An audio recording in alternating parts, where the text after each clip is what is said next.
ये कहानी है गरिमा की। एक गरीब लेकिन संस्कारी बहू जो ससुराल में गई थी प्यार की तलाश में, मगर वहां मिला उसे तानों का तूफान और जज्बातों की घुटन।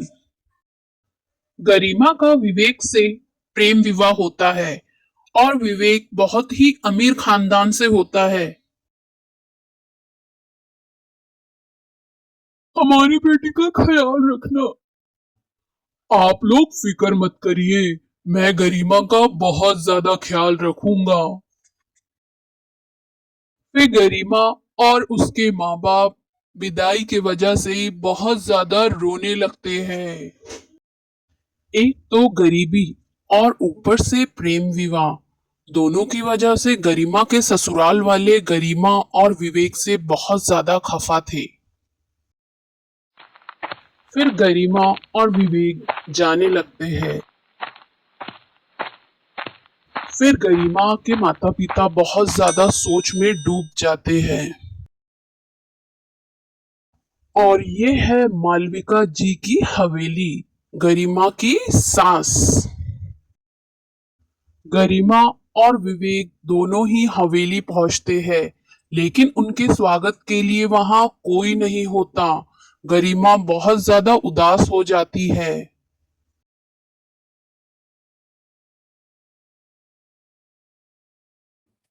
क्या ये है हमारे घर की बहू? गरिमा और विवेक बहुत ही डर के साथ मालविका जी के तरफ आगे बढ़ते हैं और मालविका जी बहुत ज्यादा गुस्से में थी। हाँ, यही है हमारी बहू। इसे देखकर तो लग ही नहीं रहा है ये हमारे खानदान की बहू बनने लायक है। और ये क्या है?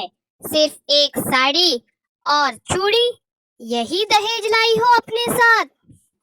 माँ जी, मेरी माँ ने कहा था बहू इज्जत लाती है, गहने नहीं। माँ जी, मैं गरीब जरूर हूँ, लेकिन मेरे माँ बाप ने मेरी परवरिश बहुत अच्छे से की है। मुझे बड़ों की इज्जत करना बहुत अच्छे से आता है।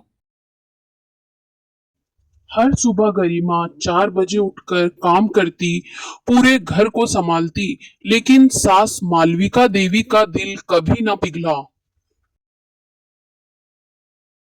वो तरह तरह के पकवान भी बनाती। हर दिन गरिमा को तानों, बेइज्जती और तिरस्कार का सामना करना पड़ता।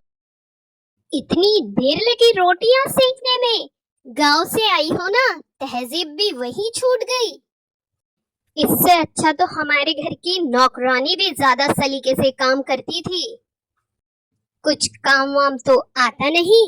गरीबों की घर की लड़कियां सिर्फ खाने की बर्बादी करती है। पता नहीं कहां से उठा कर ले आया मेरा बेटा इसे।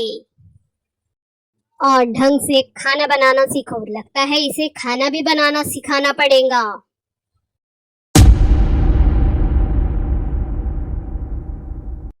माँ जी, मैंने नमक को भी स्वाद माना है, क्योंकि मैंने भूख देखी है। मुझे सेवा करना आता है, दिखावा नहीं करना आता। तुम अभी नई बहू हो, तुम्हें इतना मुंह चलाना शोभा नहीं देता। क्या तुम्हारे माँ बाप ने तुम्हें कोई संस्कार नहीं दिए हैं कि बड़ों से किस तरीके से बात की जाती है? पता नहीं मेरे बेटे पे कौन सा जादू कर रखा है, सिर्फ उसे अपनी बीवी ही दिखाई देती है।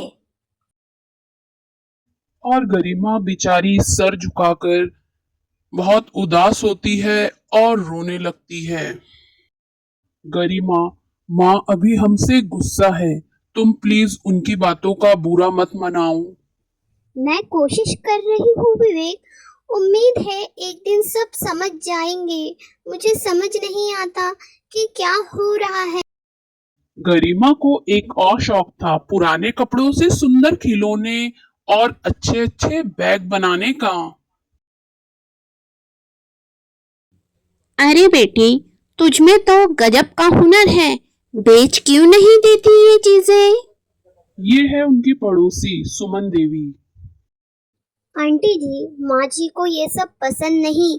कहती है बहू की कमाई घर की इज्जत घटा देती है।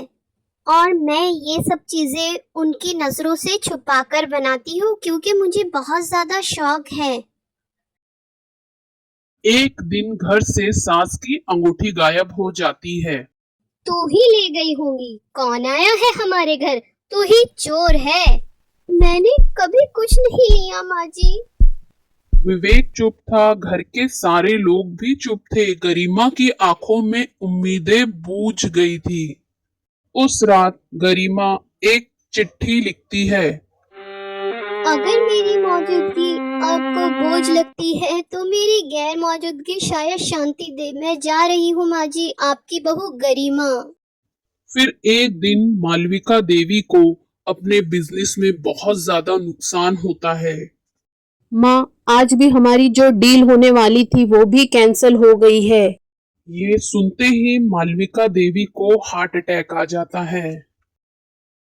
देखो विवेक, माँ की तबीयत बहुत ज्यादा खराब है। अगर आज गरिमा होती तो उनका ये हाल ना होता। तुम लोगों ने गरिमा के साथ बहुत ज्यादा गलत काम किया है और भगवान तुम्हें उसी की सजा दे रहे हैं। ये है मालविका देवी की बड़ी बेटी शैलजा। माँ, क्या आपको पता है आपका इलाज जो 4 महीने से चल रहा है उसका खर्चा गरिमा चला रही है। ऐसी बहू तो भाग्य से मिलती है माँ जी। हाँ, गरिमा बहुत ही अच्छी बिटिया थी, पूरा घर संभालती और हमारा तनख्वाह भी वही दे रही थी अभी तक। अब मालविका देवी फूट फूट कर रोने लगी। अब मुझे मेरी बहू को लाना है। क्या शैलजा तुम मेरा साथ दोगी मेरी गरिमा बहू को वापस लाने के लिए? मैं अपने अहंकार के अंधकार में इतनी ज्यादा खो गई थी कि मुझे गरिमा की अच्छाई कभी दिखाई ही नहीं दी। मुझे जल्द से जल्द अपनी बहू गरिमा को वापस लाना है। चलो शैलजा, चलो जल्द मेरे साथ। गरिमा बेटा, मुझे माफ कर दे। तू मेरी बेटी थी पर मैंने तुझे नौकर समझा। तेरे बिना ये घर, ये दिल सब सूना हो गया है। क्या तू लौट सकती है? माँ जी, क्या रिश्ता सिर्फ खून से जुड़ता है? नहीं, रिश्ता तो उस दिन जुड़ा था जब मैंने आपके पैर छुए थे और आपको माँ कहा था। हाँ बेटा, और यही मेरी सबसे बड़ी हार है। तू मेरी सबसे बड़ी जीत थी पर मैं देख ना सकी। क्या तू एक बार फिर मेरे घर को अपना बना सकती है? मुझे प्लीज माफ कर दे बेटा। तुम जो कहूंगी मैं वही करूंगी बेटा अब। घर तो मेरा था माँ जी, बस उस घर में मेरी जगह नहीं थी। लेकिन अब वो जगह प्यार से भरी है तो मैं लौटना चाहूंगी। आप प्लीज रोइए मत माँ जी। हाँ गरिमा, तुम ही घर की रोशनी हो। विवेक भी बहुत ज्यादा शर्मिंदा होता है। गरिमा, मुझे भी माफ कर दो, मैंने तुम्हारा साथ नहीं दिया। अब इस घर में कोई और बहू कभी ताना नहीं सहेंगी क्योंकि अगर आपने मुझे सच में बेटी माना है तो मेरी जैसी कोई और बेटी तकलीफ में ना हो। फिर गरिमा अपने परिवार के साथ हंसी खुशी रहने लगती है। तो कैसी लगी आपको ये कहानी? अच्छी लगी ना? आगे और भी कहानियां सुनने के लिए हमारे चैनल को सब्सक्राइब करें, वीडियो को लाइक करें और हाँ, कमेंट करना ना भूलें।